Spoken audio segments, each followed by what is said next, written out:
इस वीडियो में हम देखेंगे कि पावर फैक्टर लीडिंग का क्या मतलब होता है और जब कभी पावर फैक्टर को इंप्रूव करने के लिए बहुत ज्यादा कैपेसिटर लगा देते हैं तो पावर फैक्टर जो है वो नेगेटिव हो जाता है। इसका क्या कारण होता है? हम सभी लोग जानते हैं कि पावर फैक्टर 1 के लगभग होना चाहिए, यानी 1 से क्लोज होना चाहिए। तो क्या पावर फैक्टर कभी 1 से ज्यादा भी हो सकता है? इस वीडियो में हम इन सारी चीजों को एकदम क्लियर करेंगे।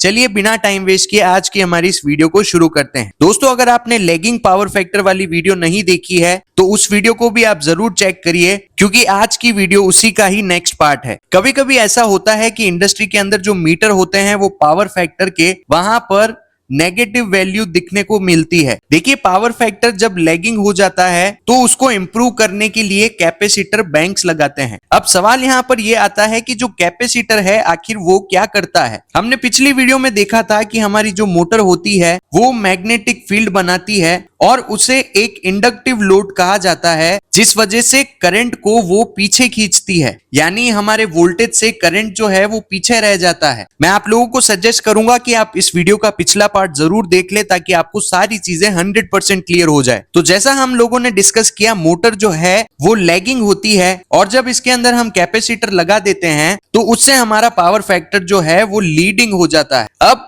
लीडिंग का मतलब क्या होता है इसको देखते हैं। मान लीजिए आपको पावर फैक्टर को इंप्रूव करने के लिए 30 kVAR का कैपेसिटर लगाना था, यानी अगर 30 kVAR का कैपेसिटर लग जाएगा तो हमारा जो पावर फैक्टर है वो 1 से क्लोज हो जाएगा, 0.95 हो जाएगा या फिर 0.99 हो जाएगा अगर हम 30 kVAR का कैपेसिटर लगा दें। लेकिन यहां पर किसी ने क्या किया, 30 की जगह 60 kVAR का कैपेसिटर लगा दिया। अब यहां पर जो APFC पैनल था उसकी पूरी सेटिंग ही बिगड़ गई। अब ऐसे में क्या होगा, हमारा जो कैपेसिटर लगाया है हमने वो मोटर से भी ज्यादा पावरफुल हो जाएगा। अब पहले जब हमारी लैगिंग वाली कंडीशन थी उस समय क्या हो रहा था, हमारा करंट जो था वो वोल्टेज से पीछे रह जा रहा था। लेकिन जब कैपेसिटर इतना पावरफुल हो जाएगा, यानी 30 की जगह 60 kVAR लग जाएंगे, तो उस कंडीशन को हम बोलते हैं लीडिंग पावर फैक्टर। और इसमें हमारा करंट जो है अब वो वोल्टेज से भी आगे निकल जाएगा, यानी हमारा जो करंट है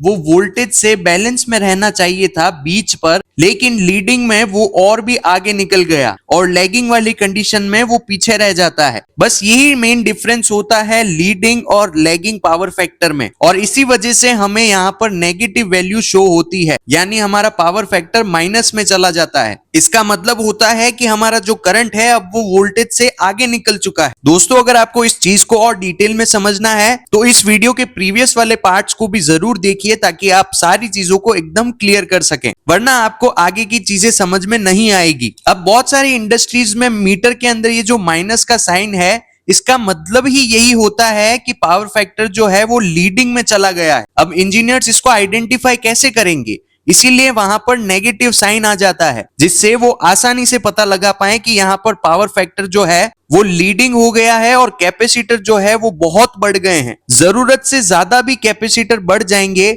तो भी प्रॉब्लम हो जाएगी APFC पैनल के अंदर। इसका मतलब होता है कि कैपेसिटर ज्यादा हो गए हैं और लोड कम पड़ गया है। अब यहाँ पर बहुत सारे लोगों को यह भी कंफ्यूजन होता है कि क्या लीडिंग पावर फैक्टर जो है वो अच्छा होता है, क्योंकि इससे तो हमारा पावर फैक्टर इंप्रूव हो रहा है। लेकिन ऐसा नहीं होता है। पावर फैक्टर ना तो लीडिंग होना चाहिए और ना ही लैगिंग होना चाहिए। पावर फैक्टर दोनों के बैलेंस यानी बीच में होना चाहिए, जिससे करंट वोल्टेज से ना तो आगे निकल जाए और ना उससे पीछे रह जाए। तभी उसे हम एक परफेक्ट और इंप्रूव्ड पावर फैक्टर कहते हैं, और इंडस्ट्रीज में इसी पावर फैक्टर को अचीव किया जाता है। उसे हम नॉर्मल पावर फैक्टर कहते हैं। किसी भी इंडस्ट्रीज के अंदर यही गोल होता है कि पावर फैक्टर 1 के आसपास ही रहे, ना तो उससे ज्यादा कम हो जाए और ना ही उससे ज्यादा ऊपर चला जाए। अब ये जो लीडिंग पावर फैक्टर है इसके कुछ नुकसान भी देख लेते हैं। अगर लीडिंग पावर फैक्टर बहुत ज्यादा हो जाए तो वोल्टेज बढ़ सकते हैं। जो कैपेसिटर हम लगाते हैं इंप्रूव करने के लिए वो ओवरलोड हो सकते हैं। जिस जनरेटर सिस्टम से पावर जनरेट हो रही थी उसके अंदर स्टेबिलिटी के इश्यू आते आते हैं और जो इलेक्ट्रिसिटी के यूटिलिटीज है जैसे कोई ट्रांसफॉर्मर हो गया, कोई मोटर हो गई, उनके अंदर भी प्रॉब्लम आती है।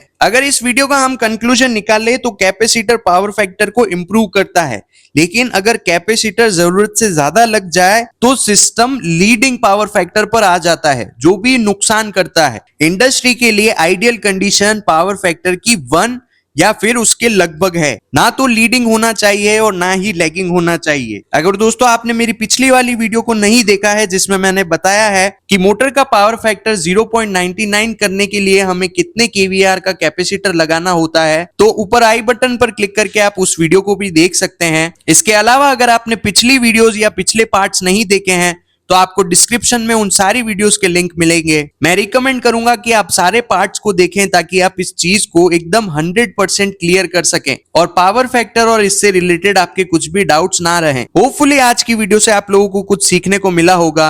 अगर इसी प्रकार की और वीडियोस देखनी है तो चैनल को सब्सक्राइब जरूर कर ले, वीडियो को लाइक करें, कमेंट करके जरूर बताएं अगर आपके कुछ भी डाउट्स है और नेक्स्ट वीडियो कौन से टॉपिक के ऊपर चाहिए। मैं मिलता हूं आपको इसी प्रकार की और वीडियोस में। Thank you for watching.